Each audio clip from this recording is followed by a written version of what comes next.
আউযু বিল্লাহি মিনাশ শাইতানির রাজিম। বিসমিল্লাহির রহমানির রহিম। সবাইকে আমার আন্তরিক সালাম, আসসালামু আলাইকুম। আমি আপনাদের যেটা দেখাচ্ছি সেটা হচ্ছে যে কাশ্মীরি আনার। এর নাম আবার ডালিম। আবার যার ভিতরে অত্যাধিক পরিমাণে বীজ তার নাম আবার বেদানা। সেই জিনিসটাই আমি আজকে দেখাচ্ছি। দেখেন কি পরিমাণ ফুল ফুটেছে। এটা ছাদের ওপরে লাগানো। দেখেন প্রচুর পরিমাণে ফুল ধরেছে। এটা হচ্ছে যে কাশ্মীরি জাত। এটা কলমের চারা। আপনারা সবাই লাগাবেন।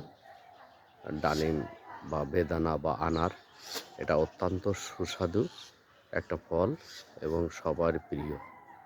তো সবাই ভালো থাকবেন, সুস্থ থাকবেন, সুন্দর থাকবেন এবং লাইক কমেন্ট শেয়ার করে সবসময় আমার পাশে থাকবেন। আপনাদের অসংখ্য অসংখ্য অসংখ্য ধন্যবাদ।